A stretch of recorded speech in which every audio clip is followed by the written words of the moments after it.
like Cleveland. Seems like he's just going to come back. I mean, really the only chance is maybe Kyrie Irving gets bought out and goes to the Lakers. But, I mean, that would be if Kyrie doesn't even show up. But he has to show up. So, I don't know. I mean, how are you feeling about Kyrie these days, Brian? I'm You done with him? No, I'm still on the Kyrie train. I understand he's very like he's very polarizing. No, he's the worst. So this is why I love having you. 6 years. We've done this for 6 years with him. Yeah, he won the title and asked out immediately. Yeah, I don't think there's anything too wrong with that. I don't hate that. They just won the title. Yeah, he wants to do his own thing now. So like that's where I don't have LeBron. Pippen didn't want to do his own thing until Jordan retired. Well, yeah. Come on, and now he's gonna go back to LeBron. I want to go off on a tangent. I don't want to go off on a tangent, but like Pippen, even Pippen actually added his own 2 cents to this whole conversation on the Kevin Durant side of it, and saying how much he loves the aspect that Kevin Durant has the ability to choose his own fate and decide to leave a team high and dry, you know. But at the same time, Pippen was given a chance. You know what I mean? He was given a chance with MJ leaving to see that, and then I guess that's what helped him with conforming to the idea. Yeah, I might not be that guy, you know, but Kyrie wanted to figure that out, and he's in a league at the time in the league where players have a larger voice on deciding where they're going to go and their futures. Yes, there's pros and cons to it. Obviously, Kyrie might be laying on the con side of that, and definitely the Nets are feeling what that feels like to see that now. But I don't fault him for deciding to leave Cleveland when he did. I think that was crazy. He also didn't play before LeBron got there. Remember that. He also barely was playing then. So he was injured a lot then. He played 3 years in his career. Yeah, I mean, but at the end of the day, and even when he played in college and everything, he didn't play a lot. He didn't play a lot. But he was still the number 1 pick. So yeah. Kyrie's just a mess. Like, I'm off the Kyrie train. I was all on it. I was all on it. I was ready to go with this Nets team. Kyrie didn't play at Duke. I think he won Rookie of the Year with Cleveland. And then he played that year. He got injured in the playoffs both years, the first 2 years when LeBron was there. And then he stayed healthy for the Cleveland series, and he was nasty in that Cleveland Warriors series when they came back 3-1. He was nasty. We saw what he was. He's a really good player. Quit on Boston, goes to Brooklyn, quits on the bubble year. Year after, and then he quit the first year because KD wasn't there. So he didn't play the last 30 games. They're like, well, KD's not here, so I'm just going to wait for next year. I'm going to save my legs for next year. So, okay, yeah, no, all good, Kyrie. Didn't want to play in the bubble. And then he gets injured again last year. Yeah, like, he just doesn't play. I mean, he just doesn't play. Straight up. Like, and even, like, Kevin Durant's played, like, 90-something games with the Nets. He's played, like, 90-something games. The Nets have committed over $300 million to that dude. Who's had the foot injury that Yao Ming had, and he's had an Achilles injury. He's going into his 16th year, and the Nets are like, we are committing $300 and something million for the rest of your career if you want to be here. And now he asked for a trade. It's outrageous. They got to run it back. They have to run it back. If I were the Nets, I'd be like, fucking retire. Like if you want to trade that bad, then don't play, and you'll be 40 by the time your contract's up. Yeah, I mean, I'll say it does seem like the smart move, but please, Jeff. I'm gonna debunk a couple things that you said. So first, no, it's always so easy to get on the Kyrie this and that train about stuff, but let's be honest.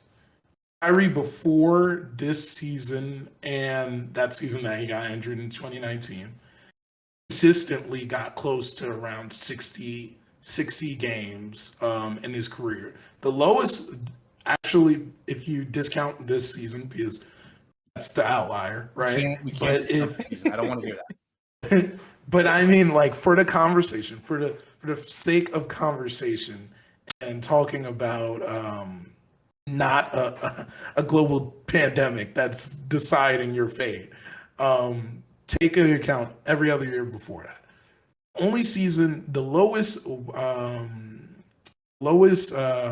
games played for him for that first season with the Nets, where he only played 20. He got injured. I think he had a shoulder injury, and then he didn't want to come back for the bubble. His lowest games that he played in a season was in his rookie year, where he had around 51 games that he played in.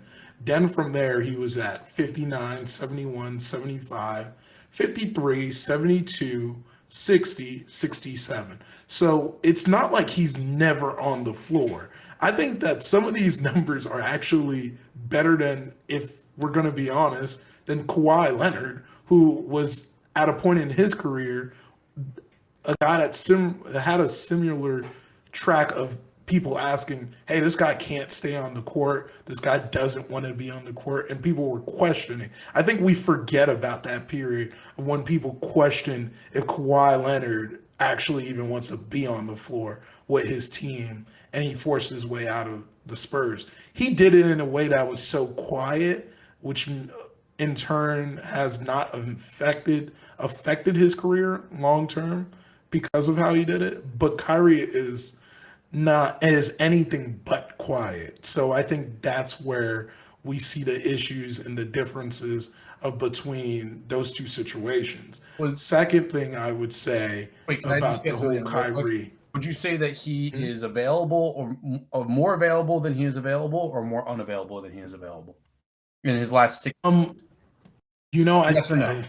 Yes or no? I gave unavailable 6 years. Hold on. Let me just say something. It's because last week we did discuss Kyrie, and I gave a perfect analogy of Kyrie's like that guy, Microsoft Teams, where you could put your status and say if you're away, right? Kyrie is the guy that has his status set on away or inactive. So you just figure out when you shoot him a message if you're gonna know he's gonna be there. I'm not gonna go all the way to the level of saying bad employee, but I'm just going to say is that he is pretty misunderstood. He's a misunderstood player first, and he does have outrageous things that he goes through. So misunderstood. All right, go to your second point. That's ridiculous. So I'll jump on there. So I'm very into I think Kyrie the player is worth all the trouble, but I actually will agree with Richter here of I do think he's just a bad employee. He's not the guy that you generally want on your team. It's just the reason why people put up with him is because of how good he really is. Can be, but isn't. He can play. And well, also can be. I think he is. Also, let's also talk about game 2, 3, and 4 in Boston. You guys want to talk about that? Yeah, we can talk about that because I actually have something to rebuttal that with, because this is where I voice again my frustrations with coaching and Steve Nash, is that if you look at the season as a whole in 2021, it took a big emphasis on making, and it makes sense, KD being the predominant not ball handler, but he took predominantly most of the shots, right? Which makes sense. It's Kevin Durant, right? But when you run all of your sets through Kevin Durant, it makes it a lot harder to have a cohesive basketball team. And clearly you saw that in the Celtics, Celtics series. And you have a guy in Ime Udoka who just left the organization and knows that this is he was in the coach's room. Let's put it as that. He was in the coach's room when he knew even before he was going to leave, that this was possibly going to be how Steve Nash wants to play it out. He wants to have everything go through Kevin Durant. So he game planned for that. Yes, Kyrie was minimized after game one, but it's not even by design. I think it happened. I think it's by fault. It's by the fault of how the game is being played for the Nets, and choosing to essentially go from Kyrie now in this sense being the guy that you're going to go through is not necessarily the best way to win a series, because Kyrie may not have put the points in the rest of the series that he did in that game one, but he was trying to do something, couldn't catch any fire. Whenever he did, it didn't make as much of a difference because you're missing the real reason or the real way how the Nets machine even goes, Kevin Durant, because the game plan to make sure, hey, we could care less if anybody else here can play. If we could stop Kevin Durant from being Kevin Durant for this stretch of games, it's going to look a lot easier for us to win this series. And then another thing too is, and this is where I say the Nets still have not addressed this, is the Nets have a size problem compared to the rest of the league. Is the Nets roll a lot of lineups where they have guys that are averaging less than 6'5" on the court, and there's about 3 of them on the court, and you go against a Celtics team that is relatively big compared to the Nets, where you have Marcus Smart, I believe, is sitting at 6'5", who can easily handle Kyrie on the defensive side by himself, because he's just going to bully him up, and it's the playoffs. You're not going to get the calls you're going to get in the regular season. So I felt like it was a match made in – it was a nightmare matchup for the Nets having to go through the Celtics in that first round. Jeff, all I hear is excuses.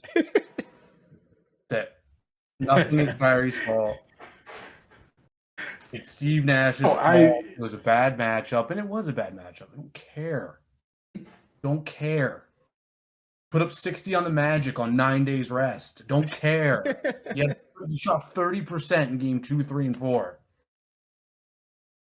There's no excuse for that. There's literally he just didn't show up those games. But that's what I'm trying to say. He doesn't play well. He might be not down. His body might go off the hill here because he doesn't care about basketball. I don't know about all of that, because he clearly, and it goes to show when you take the body of work between him and James Harden, who was on the same team. Obviously, James Harden's rehabbing off of an injury as well. But we saw at the beginning of the season what James Harden looked like, and we saw him give up on the court. He literally showed you in that Pistons game where he just walked to a ball. So that's where I'm trying to say is that Kyrie is always ready, because he is actually always working on his body. He's always working on his game. That is a guy, even if he says he is more than just a basketball player, that is clearly still a guy that his head is still in basketball. And he knows that this is how I make most of my money. James Harden, the other side of that, is a guy that's, in my mind, physically regressing. And because of that, his game is hurting because of that. And then when he's done, he's done. He shows you that he's done. He lets everyone know, I'm done with this situation, and you're going to make a decision right now. He did it in Houston, and he did it when he was in his last days with the Nets. He doesn't do that. That's where I have more respect for him on that. I got zero respect for the guy. He is a quitter, and he has wasted most of his career. So I actually wanted to clarify on something you said earlier, where you said if Kyrie doesn't play this season, he's not going to get a next contract. Do you mean a next contract in the sense of like a lot of money, a big money contract, or just in general? I mean, I guess it'll depend who has cap space, but if no one has cap space like they did this year, like the Lakers will have cap space. Yeah. But the Lakers are not giving him a 5-year deal. Honestly, I mean, in an ideal world, the maximum contract that Kyrie Irving is getting, I'll give him a max for 2 years. That's it. He's a year-to-year player for the rest of his career. If I think it's you fair. trust this guy with tens of millions of dollars over guaranteed for 5 years, like you just don't understand how this guy has been working for the past half of a decade. We've just watched this guy quit on contenders. It's not like it's like, oh well, hey, like this team's awful. It's not like LeBron's like, okay, 2008, yo guys, this is ridiculous. We got Larry Hughes here, like Drunas Ilgauskas is our second best player. Okay, it's not like that. I just won the title with LeBron and I quit. I go to Boston and these guys are, I don't know, too young. I didn't like the city of Boston. Boston's beautiful. I don't like the city of Boston. All right, fine. I'll give you both of those. I'll give you both of those if you want it. If you really want to, like, well, he wanted to be like Kobe Bryant. He wanted to do his own thing. Boston is racist, I think he said. Whatever. That's okay, fine. I'll give you those two. Third one, well, Brooklyn, yeah, I don't really want to get the COVID vaccine, and I didn't really like the bubble, and I don't really want to play. So, but all right, at a certain point, you're just going to make something up at some point. So I'm out on Kyrie, and I think anybody that's in on Kyrie, I'm not in on you. Well, that's funny. But I will add to that is I'm sure you have not seen the latest episode of the shop by LeBron James because he mentioned Oh, what did he say? he mentioned Boston as well and confirmed Racist, quite right? what Kyrie was saying as well. Yeah, that doesn't surprise me at all. It's not just them. It's been something that's been said There's a for lot a of while now. And there's a lot of Yeah. cities like that. Too. Utah's another one I of was those. just about to say I'm Utah. sure you've heard. Indiana's really bad. Yeah. Boston's definitely not great either. Boston needs to change their culture a little bit because, like, I think Boston knows that. I think that's why they hired Udoka, who also happens to be an amazing coach. But they needed not a white coach.